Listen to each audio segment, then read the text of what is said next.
God. You right, Gary?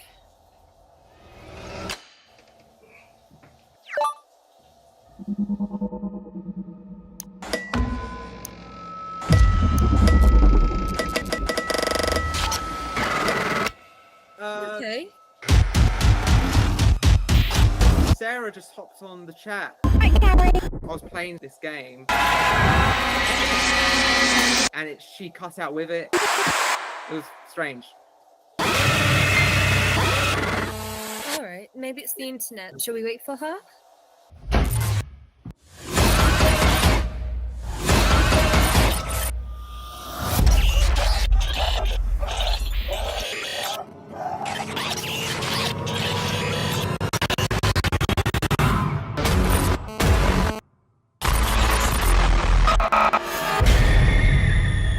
What was that?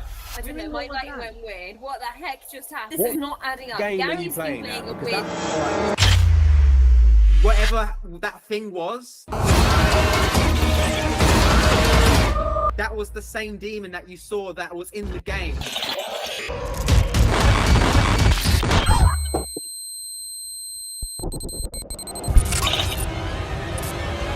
Nathan!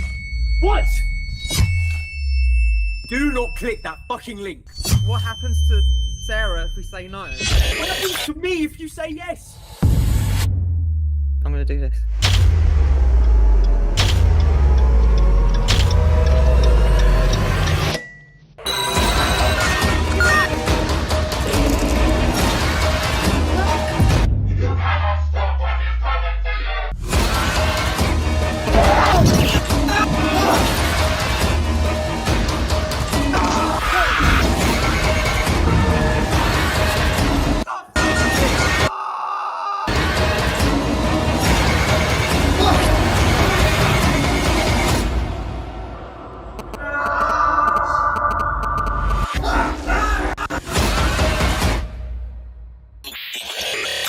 This is Kate Sanderson, horror actress based in the UK. Please check out Gruesome Herzog's interviews and reviews. They are awesome. This is actress Nicola Wright from the UK. Please check out Gruesome Herzog's interviews and reviews. They are awesome. This is actor Stephanie Lodge from the UK. Please check out Gruesome Herzog's interviews and reviews. They are awesome. Hello, everyone. A very special guest is a filmmaker from the Big O, UK. It's director Gary Francis Roche. And he has a film that he sent me the link for to review. Now, it's called Demon, but it has a hyphen, D-E-M, right? Hyphen N. So it kind of confused me on how to say it in the review because it spells out demon. Yeah. But I'd say before I get you on here, I am very impressed with it, of reviewing movies for the last 14 years. And yes, I'm still doing it. I've seen a lot of found footage, a lot of, haunted on Skype and tons of films. And yours was different. And my reasoning for the difference is, I got to be careful what I say because it hasn't been released yet, is the plot, the story behind it, and what you see after the effects. It's like the game part of it was fucking cool. So I'll let it go there. Gary, I want to say, I've noticed on your YouTube channel that you've been doing this for a while, this movie of getting it going. And I must ask you, you are a gamer, am I correct? In real life or in the film? Yes, in real life. No, I'm actually not a gamer at all. Oh my goodness. No. I am not as up to date. Well, I used to be a gamer back in when I was a toddler or in my early to mid teens, and now I kind of stopped and I was kind of focusing on focusing on my trajectory into acting and then filmmaking and then coming full circle into animation. But yeah, I'm very out of touch. All the gaming knowledge comes from my co-writer, Richard Charlton. He's the real gamer. So a bit of his personality was kind of incorporated in this version of Gary in the film. But all in all, in real life, I am not a huge gamer. Now, I tell you, one thing that impressed me, as you heard in my review, is the game aspect of it. of going into the game, which I don't want to say too much. I said I don't want to ruin it for anybody who hasn't seen it, but that really perked my interest. It really separated it from other films like this, not to this extent, but to the found footage on Skype and stuff like that. There's always a demon or but how you touched this off was way different than what I've ever seen. And bravo to you. Oh, well, thank you very much. And I was quite shocked because normally I don't get requests for movies reviews from my YouTube channel. So you're probably the first one. And I was like, wow, maybe I'm starting something here. So thank you for everything. And you did say that you've been following my channel for over a year. I apologize. Yeah. I don't see everybody. I mean, I follow your channel as well. But the idea, obviously, the gaming came from your writer, So yeah, well, actually, it goes back further than that. So the game inside did actually come from me because this feature film was based off a short film which I did just a year ago of the same name. The title actually following through from what you said to how the title's laid out. So I call it Demo N because it makes sense with the breakup between the demo, meaning video game demo, and N because it involves a demon, and the way it's laid out is relating to like a web browser. So that title kind of gives the audience an idea of what they're in for. So like internet, demo, demon. And that was a title I came up with myself when I made the short film in which this feature film is actually based off. So yeah, so the short film was made October of last year. And I pretty much, what happened was I just finished my contracts with my last job, which was an animation job I did in Bournemouth, which is basically like a beach town outside of London. And the strikes was going on because I had some freelance storyboard jobs going on overseas, and they had to be put on hold because obviously you can't storyboard without any finished scripts, and a lot of the scripts weren't finished, so the strike happened. So I was out of work for a bit, still on the job hunting front, but I needed to find something to keep my creative wheels spinning. Right. And I was thinking, what do I have here to make? Because I made short independent films before, put them into festivals, and they won awards as well. So I needed to do something like that again. So I have my knowledge of animation, my knowledge of editing. I did acting before I went into filmmaking. And I had so I just dreamt up this idea about something involving a video game, because I know video games is very popular. It's actually one of like the largest sectors within the creative industry. So, okay, so what can I do with something like that? Let's do like, I don't know, like a side scroller video game, because it's, people love nostalgia, especially in the gaming community from what I researched. So something that was within reach for me. So that came first, was the video game. And then it just made sense to make it a found footage because it related to the internet. So I was thinking, how about a found footage story about someone who's getting ready for a job interview for a game job. And then he comes across an email that was anonymously sent to him, and he clicks on this link that was in the email, and he plays this video game which turns out to be cursed, and in the end of the short it ends up possessing me. So that was the short film, and I showed it to Ricky at the time because he was a friend of mine from my job that I finished in animation. So I showed it to him first, and he was the first to say, this looks like a great proof of concept for a feature film. So he was the first to say that. And I didn't really see it like that. I just saw it as like a little short film that I could put into festivals to keep my creative juices flowing. And when I put it online 2 weeks later, it caught, I wouldn't say it blew up online, but it caught the attention of someone over in LA. There was an actress / producer named Britt McRae, who's she's one of the founders of Kino, which is now a streaming company. And she found my short film on my IMDb. And then she reached out to me saying the same thing that Ricky did, saying this looks like a good proof of concept for a feature film. Would you like to submit it into our festival? And if it wins, we'll get you funding to make the feature film. And long story short, we made it as a finalist, but we didn't win. But during the process leading up to the festival, Ricky and I wrote the screenplay. I already completed all of those game sequences that you saw in the feature myself within a space of a month. Wow. Because I had like some money in the bank from my last job, and I spent like 24 hours a day, 7 days a week. So that was all done, and it was all lined up in the timeline. So all that was missing was getting the live action coverage. And when that was all done, and then the festival happened, we didn't win. I just said to Ricky, well, why stop there? Like, we pretty much got like a fraction of production done with this film. Let's go out and seek funding and complete this film. And I did everything. I went to Kickstarter. I tried Indiegogo. I tried to reach out to private investors. I literally also went to people's doors and had doors slammed in my face saying no. And then, and my parents could see me struggling, I was trying to get money and nothing was working. And I never asked anything out of my parents before in my life. I always made my way in the industry and getting work and building my own income.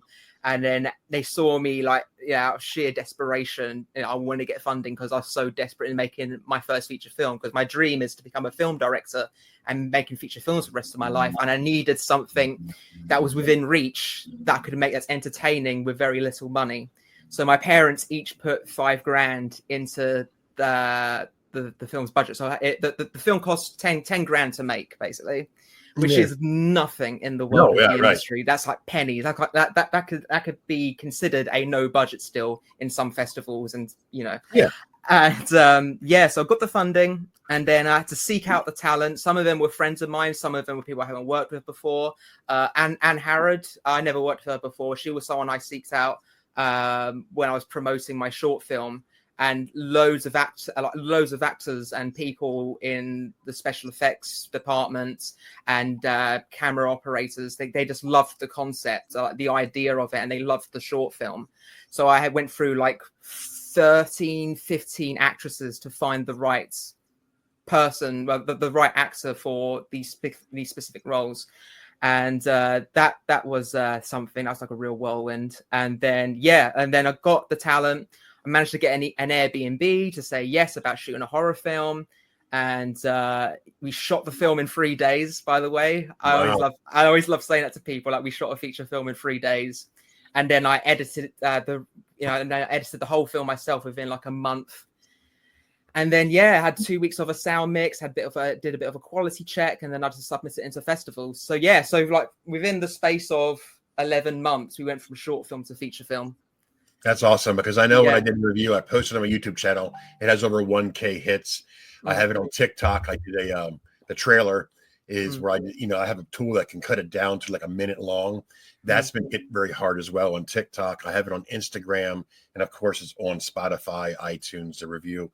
So people are digging it. I mean, think about it. There's one review that I've seen so far, and that was me. And I think because it's so different and so new, that hasn't been done before. I think once this movie does get released, I think people are going to be really intrigued in watching it, because one, the cover is cool, and two, the concept of the story is cool. So I have my family members here at my house. They watched it with me because I knew the link would be getting taken away because it was, temporarily, and they enjoyed it. So, I mean, these are gamers. So, I mean, you hit the younger generation, 21-year-olds dig it. So I guess that's good, Yeah. That's great to hear. I mean, that's why I make movies. Because I guess it's down to me as a director, I guess, because I'm a director who likes to put the audience first, like to make sure that the audience is entertained. And I've done this with all my projects beforehand, like even my short films and even this feature film. I put together like a little brain trust to see what's working and see what's not, and see what's not working. And a lot of like the gaming stuff, a lot of the gaming sequences that you see, and a lot of that came from Ricky in the screenwriting process. So I had to give credit. I have to give credit to him. Shout out to Richard Charlton out there when he gets to listen to this interview. I'm sure if you, no, but that's really, really great to hear. I mean, to be honest with you, I'm kind of not surprised at this stage, because when I was putting out into festivals, and it's currently on demand on EOFlux, which is because it's being shown under at the Shockfest Film Festival. I don't know if you heard of that festival. Yep. Yeah, because I've known the festival director for about 3 years. He's been a huge supporter of my work. So obviously he accepted my what is my debut feature film, and people have been loving it as well. And the film was premiered about 2-3 weeks ago now. We premiered it on like the 25th of October at a theatre in London called the Rich Mix, and we had a decent number of people turn out, and they all had like positive things to say about it as well. And I guess I must be doing something right, really. Like if I'm able to like get a brain trust together when making a feature film, taking on the feedback and showing it to people, and just knowing that the film is working. So like what you're telling me right now, that's music to my ears, really. Yeah, because when I got the email from you, my mom is in a facility where she gets 24-hour care. She's in a home. It's her place, but she has doctors around her and stuff. And I got the email, and I was in the car going down, and my other niece was with me, and I read the email to her and I showed her, and she was intrigued, and she's 19. So I knew there was something there. I mean, my judgment, of course, is good, I guess, but when the younger generation can relate to it, because it has to do with the game, I think that's the starting point for you for in America. When it does get availability for Americans to see, I think you're gonna have a lot of the youth, the younger generation, it's going to click on it because they're going to say, wow, this is about, we're gamers. And the aspect of this film is great. I mean, I don't want to say too much, as I said, because it hasn't been seen here in America yet. But the coolest part, I keep saying it, is the game aspect of it, of showing them where they're going. It's just, it sucks that I can't say too much, but it really, really impressed me. And then there's one scene that I will mention, because it's not going to be too much away, is the one scene to where you had to play and your buddy, his question was, well, what's going to happen to me if you lose? I mean, shit like that is just like, wow, this is really intense. And I thought that was brilliant. And then, of course, at the very end, it really threw me for a loop because, again, I can't say, and it sucks, but it was brilliant. It really was. Oh, great. Yeah. I mean, a lot of people were saying about that scene that I had one review from someone who watched it on demand through Shockfest, saying like where the film really starts to really hit where shit really starts to this shit is real is when that second level game sequence happens in that film. But you're right about the target demographic here and who this film speaks to, because I knew based on the concept itself that it's targeted at, you've got your niche horror crowd, especially people who love found footage horror movies, but you also got the mass gaming audience, and this film obviously combines the two with a movie made with very little money. And obviously I didn't want to rest on just the concept itself. I also wanted to make an entertaining film that anyone could enjoy, whether they're a gaming fan or horror fan or not a horror fan. But definitely that concept in itself, I was even told by Ricky and people who saw the short film, like if this was made into a feature film, you guarantee you would have an audience behind this, like a pretty big audience, because of how huge the gaming community is. So yeah, absolutely. Yeah, but I love that sequence, by the way, because I tell you what was fun about shooting that scene, which I think I can really delve into here, because all the dialogue was improvised as well. So we didn't have like a script per se, it was like a script treatment, but it had like a series of beats, which my DP, who was also my first AD, he would chuck in the comment box using Gmeet as a way to help drive the story forward, because obviously you're given the actors creative license to come up with their own dialogue, which kind of adds to the authentic performances that you got to see, which is very hard to come by in a scripted film, unless you're the Coen brothers, who can write very well like that. But also, to add to the authenticity, add to it, and but also having those beats is kind of having like parameters, so it's not like complete chaos. But when we did that sequence, because obviously I did the game sequences first before we shot the live action coverage, we basically just watched that to make it look like I was playing the game. And seeing Nathan watch it for the first time, because he did 2 takes on that. So the first time he got to watch it is when we were recording. So all those performances and him acting in fear of because obviously he had to be in the mindset of his life is in my hands. Right. And right. so seeing that come about, and I'll tell you what was so funny. I had like my special effects artist and the two other actors just laughing in another room, because all they can hear is us doing sounds and like screaming, and they were like just laughing behind the scenes, because obviously they're not seeing us reacting to the game. Just like, Right. I was like, guys, stop fooling around. Like, it's like, I can't help it. It's so funny. It just sounds so wrong. I said, yeah, but it will look right once it's been edited together. But it was so much fun, because they were just laughing at two grown ass men, you know, like screaming at screaming at this video game. And it's like, it was so much fun. We had so much fun doing that scene. Well, the whole movie itself, I mean, when you're watching it, you don't get bored at all. I mean, a lot of movies, there's like slow spots in the middle of it. And I mentioned that I'm not a slow fan at all, because I get bored. But this movie had action, and it really kept your interest, and it kept moving. There wasn't no slow spots. And I like the aspect of you throwing a religious girl in here. You know what I mean? It kind of made sense, because now you're having, you know what I mean? It's unique. And then for Nathan to say what he said, you know, it was ignorant, but I guess it wasn't intended to be, to a point. And you had that aspect of it as well. So now this girl is like not really fans of Nathan, you know. It just had everything it had in it. It had real life stuff. I think what makes this movie go along. Yeah. Well, that's actually that's credit to Ricky again, my co-writer, because Anne Harridan, she's not religious in real life. She's far from it. But it was something that Ricky wanted to add into the story, because obviously what Ricky wanted to what he was trying to fathom when we were developing the screenplay, like, what is the theme of this film? Like, what's the message? Because Ricky likes to really get really into that and have like fleshed out characters and have them developed.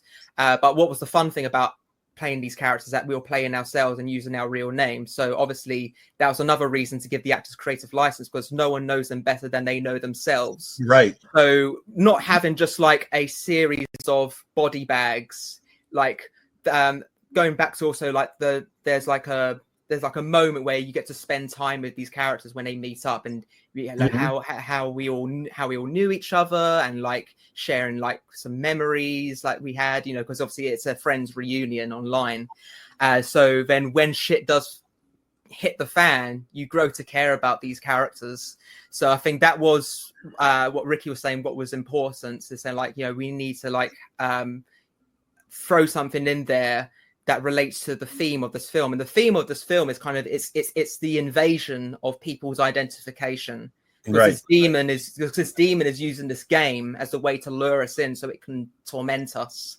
And and I think that's kind of like, you know, playing with people's fears. It kind of relates to like Jaws, for example. Like when the first Jaws movie came out, people were too scared to go and swim in the beaches because of Jaws. Yeah. And also the Nightmare on Elm Street, you know, people too scared to go to sleep. So I thought with Demo N, it's like we can scare people from using their devices that we use daily. Like, you know, people are always online with friends or colleagues or people working from home. So like using the demon is using our social media platforms, or in this case, a game, as a way to like torment us. You know, again, it'll scare people away from using their devices and maybe go out and socialize more, you know? Because I was just impressed. I mean, I'm not just saying to you, I'm not blowing smoke up your ass. I was really impressed. I wasn't expecting what I expected, but it turned out to be better than what I thought it was going to be. And I'm not saying it in a bad way. You know how it is. You see so many movies, and sometimes, you know, the ending's always like, oh, really? They could have done it a different way. But you had everything. Just the document, just how it was shot, it was just brilliant, because I can remember another scene where Nathan thought that you're just pulling a prank, you know what I mean? It's just a typical people on chat just having a good time, and you know, there's jokesters and there's real, and it was real. And the aspect of you hitting that button to play that game, and then when the I don't know how to say it, when that devil face comes up on the screen, I'm thinking, ooh. So this is what we're talking about. And then I thought it was unique because all of a sudden the girl is gone, you know, and then we're thinking, what the hell happened? And that's where the prankster part came through. But brilliant, really good.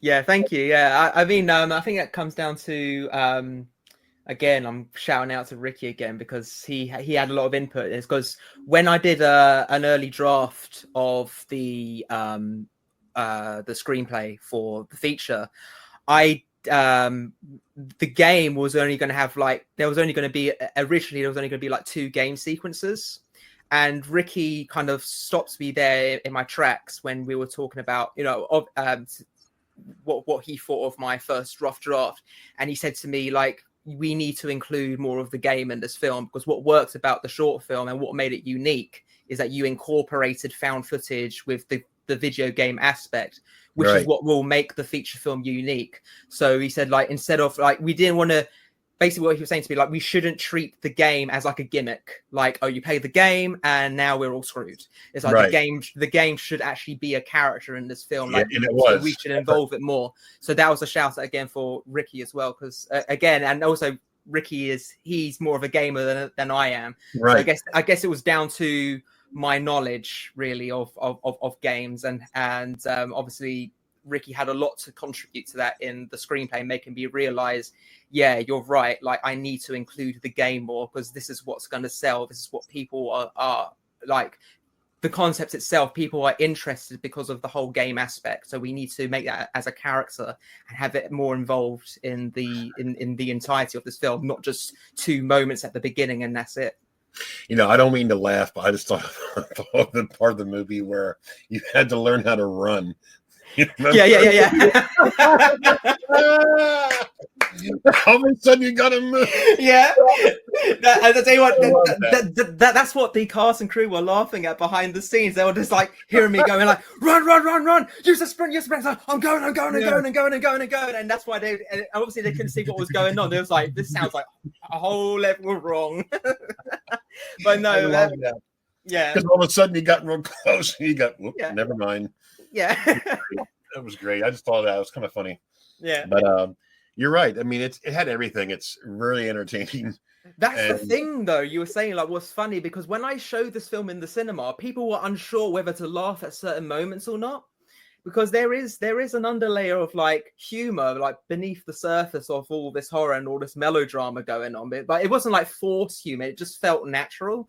Yeah. And I think I should have said in my speech before playing the film in the theater, like, you are allowed to laugh, because I did hear a couple people laugh at some of the funny moments. I was like, yeah, you are allowed to laugh. Yeah. There is some funny moments, because if you think about it, obviously we're trying to make it authentic, like that's why the dialogue was improvised and everything else. But we wanted to make it feel like this was a real online friends reunion.